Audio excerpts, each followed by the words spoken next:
Good afternoon guys, this is Mr. Wise Investor John Penetrante. Always ang Katisgar Trader mo sa investing na easy para sa mga taong busy.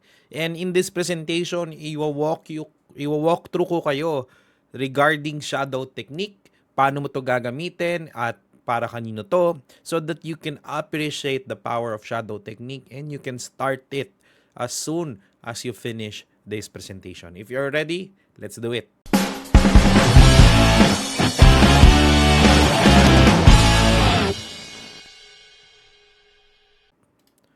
Okay, just to give you a brief background, tinuro ko na po itong shadow technique all around the globe, including Hong Kong, Singapore, Thailand, even the Philippines for the past how many years.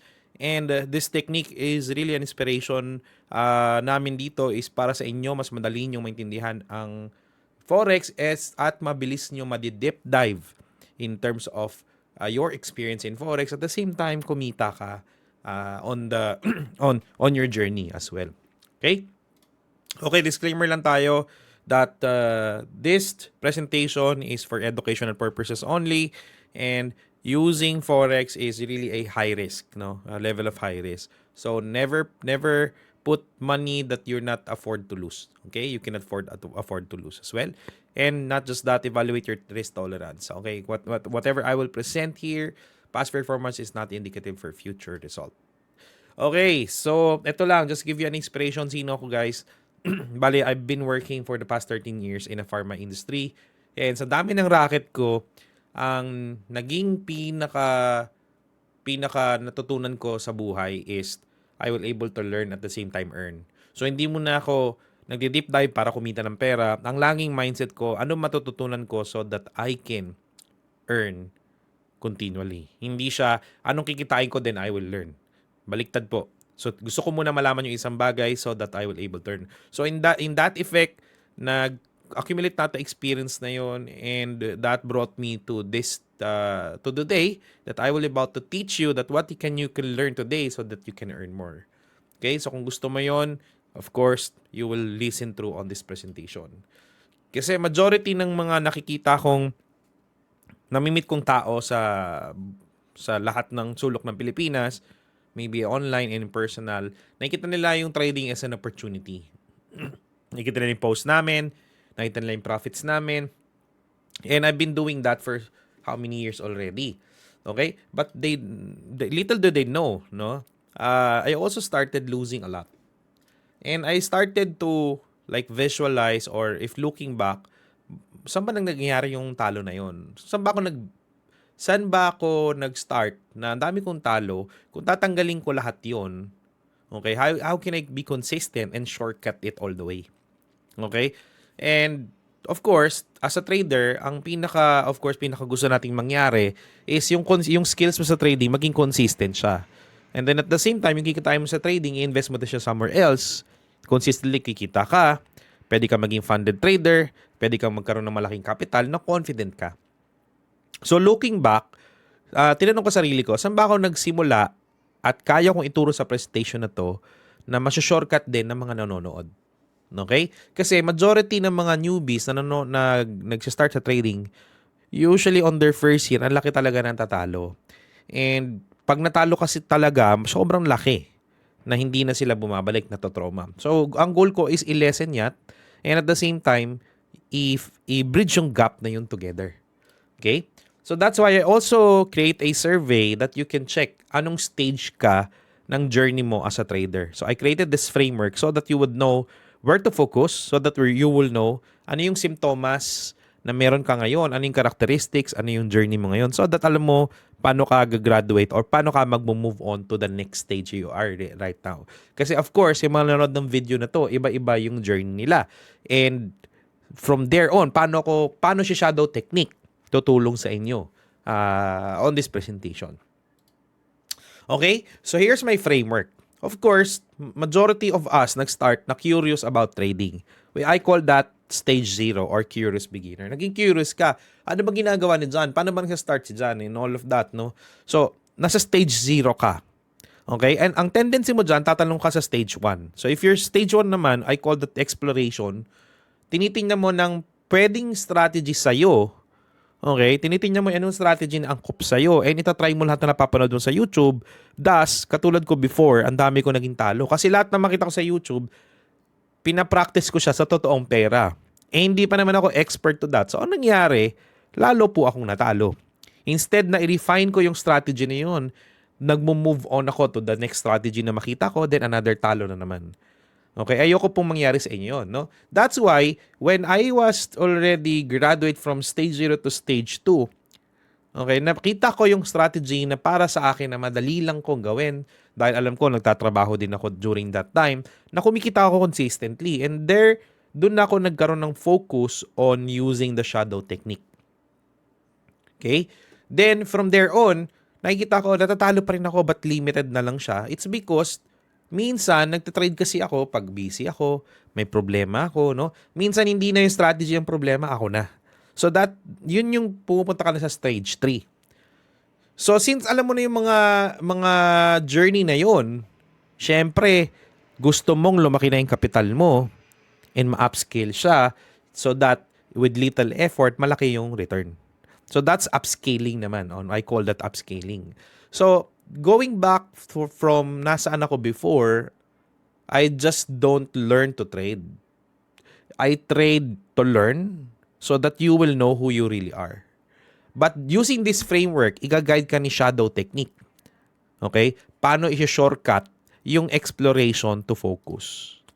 Okay? So, gusto ko munang i-dig down yung magiging stage 1 and stage 2 problem. Kasi majority na nakakausap ko or mapapanood yung video na to. Okay? From curious, tatalon ng stage 1, natitrigger yung curiosity nila. And naghahanap sila ng perfect na signal, naghahanap sila ng perfect na strategy, neglecting their foundation, naghahanap sila ng kung anong strategy at patalon-talon katulad ng sinabi ko kanina. Pero ang nagiging default or problem nun, tumatalon na nga sila ng strategy and they're really like aiming for profits. Pero in reality, ang dami palang talo. So ibig sabihin yung profits na yan nag-feed lang sa emotions nila. Pero in reality, at the end of the year, hindi naman pala sila kumita.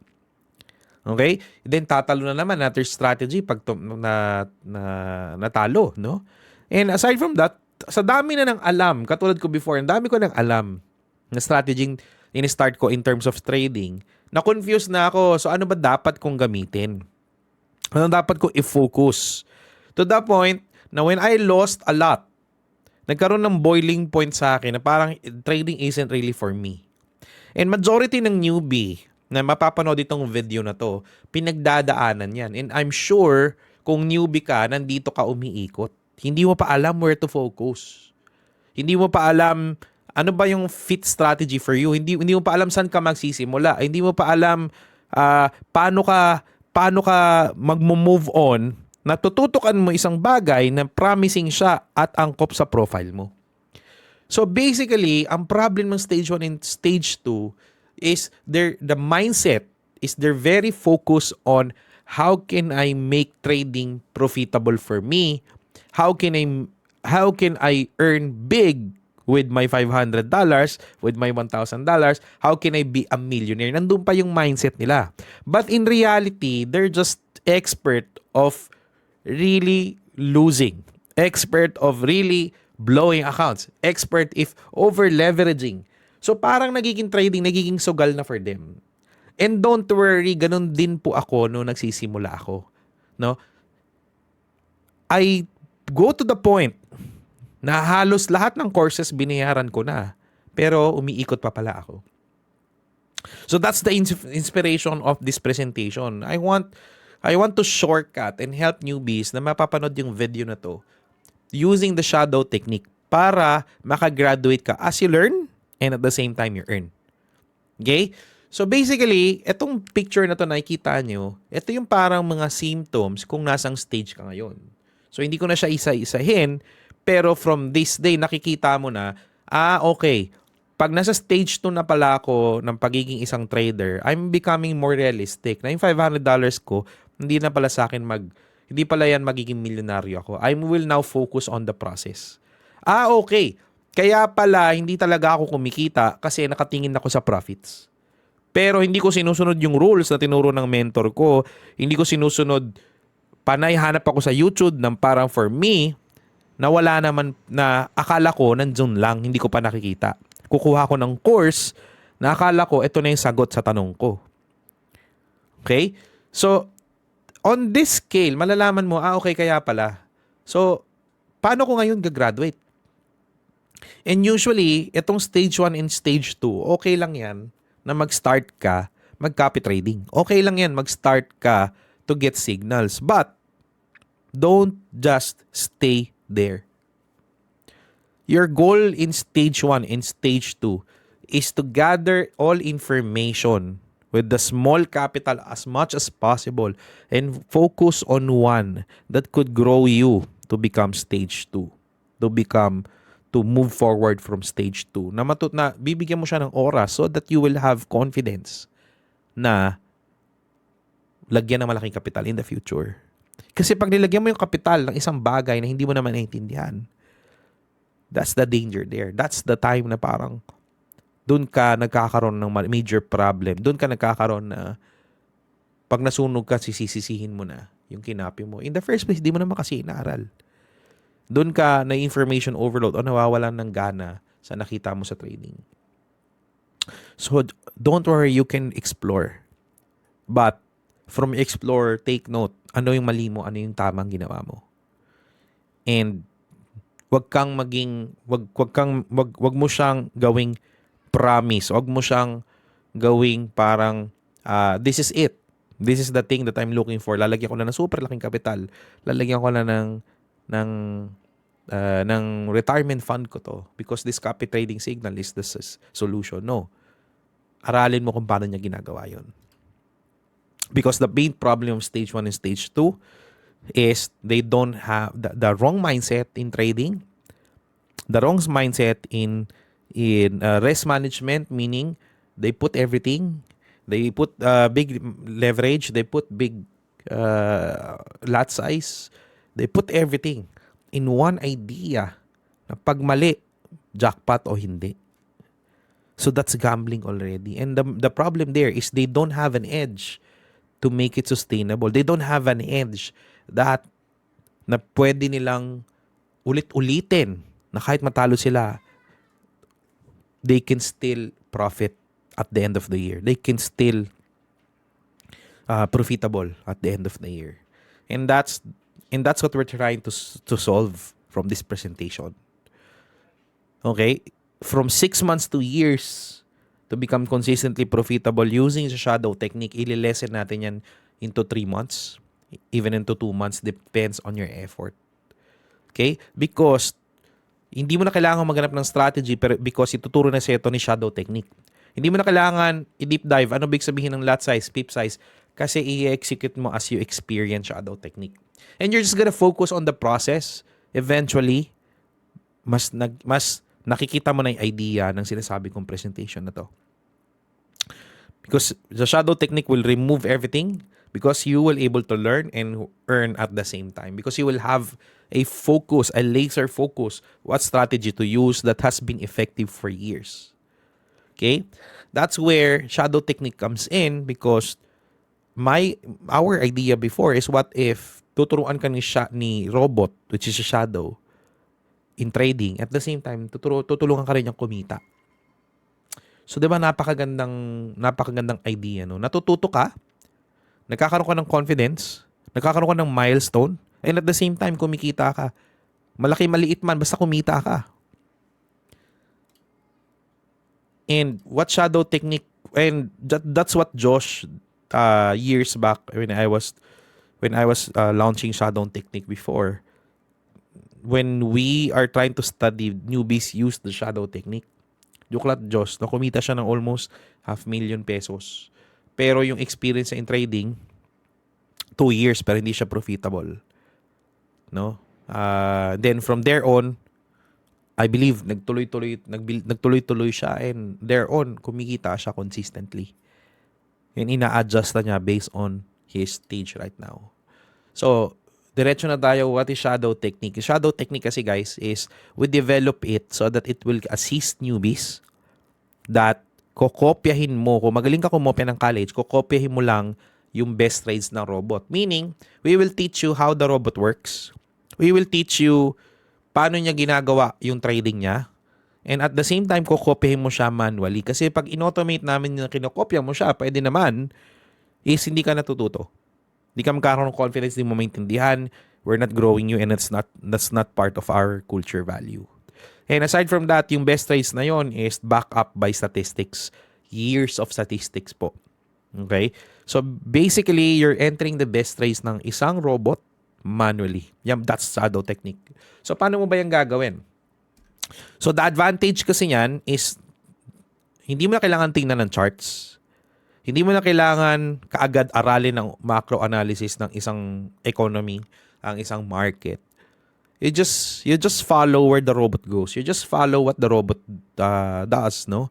Tapos pipindutin mo lang anong gagawin niya. So ibig sabihin, ngongopya ka lang talaga. Pero from there on, I'm sure matututo ka. So basically, ang gagawin mo lang ganito. Bibigyan kita ng isang Signal account, cellphone siya, okay, na demo account, na doon kami nagtitrade. Doon nagtitrade yung robot namin. Ang goal mo lang to shadow technique, okay, from curious beginners to stage 1, is to just copy.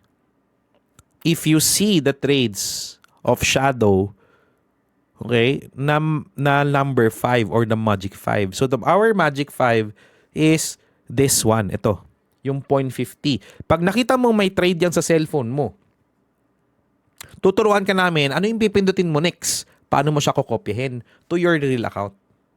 So imagine this. Natuto ka na basahin ano ibig sabihin ng mga yan. Because bibigyan ka ng video paano mo yung gagawin. And then, pag nakita mo na yon, mga bababasa mo sa community, guys, USD CHF, kokopyahin nyo na. Do your shadow na. So, kinopya mo siya manually, tapos kumita kayo pareho, natuto ka pa ang pumindot. So, kung kokopyahin mo lang, ano ba yung pair na tinitrade niya? In this particular example, dollar CHF or Swiss franc, no? Then nakita mo yung Magic 5. Sell ka din. Okay, ang iibahin mo lang dito yung number ng nilagay niya. So, ikaw, kung 0.5 siya, ikaw 0.1. And then, kopyahin mo lang. From there on, natuto ka na kagad. So, pag nag-profit siya, kinulose na yung trade, i-close mo din. Ituturo din namin sa'yo paano mo iti-take profit yon manually. So, ibig sabihin from there on, nakatawid ka na kagad. Instead ng exploring, nakafocus ka na lang. Habang kumikita ka, iniintindi mo ano ba ibig sabihin ng USD CHF? Ano ba ibig sabihin ng sell na yan? Ano ba ibig sabihin ng history na yan? Hindi mo na kailangan kaagad pumunta ng charts, maghanap ng trade, gayahin mo lang. From there, lalabas na yung curiosity. You're able to learn and earn at the same time. We call that experiential learning. So basically, the shadow technique has been effective for years already. It started 2021. It made $200 or it made 200% in different accounts, no? From 2021 up to 2023, tinest po namin, bigyan sa public. And when we saw the potential of shadow technique, we tried to upscale it. And that's what other people did, like Al-Abaw here. No? She tried to put $800, she turned it to 2 million pesos. Another one, si Coach Ninong Art, no? They were able to earn 10 million pesos using this same technique that I teach you, ay ginawa mo lang. Nakita lang niya yung 0.5, ginaya niya. Paulit-ulit lang. In a year, he was able to earn 10 million pesos using this technique. And this transparency shows that it's real true and the person in the picture is a real person as well. So, and at the same time, hindi lang other accounts, marami ding accounts like si Coach Al na he were able to use $800 and turn it to almost 2 million, 3 million pesos. Okay? And this is one of the accounts that I've been using as well that would be able to generate over 2.6 million pesos from year 2022 up on year 2024. So tuloy-tuloy ginagawa ko na for how many years? And I was able to generate multi-millions using this account. And hindi lang po maliit na account yung ginagamit namin pang trade. That meaning that's how effective and that's how confident we are to use the shadow technique that we're able to put multi-million pesos to it. And this is one of my biggest gains also. This is just last year in a span of how many months? October, November, December, January, February, March. In 5 months, I was able to earn 1 million pesos. So if ready ka nang gawin ito, of course, you can also, meron tayong mga weekly webinars dyan in my group. Okay? In my group about shadow technique. Or punta ka sa website na shadowtechniquefx.com. Mapapanood mo tong video na to. Gagawa ka lang ng account. Then from there, ipapadala ko sa email ano yung mga instructions kung paano mo siya sisimulan. So i-check natin yan.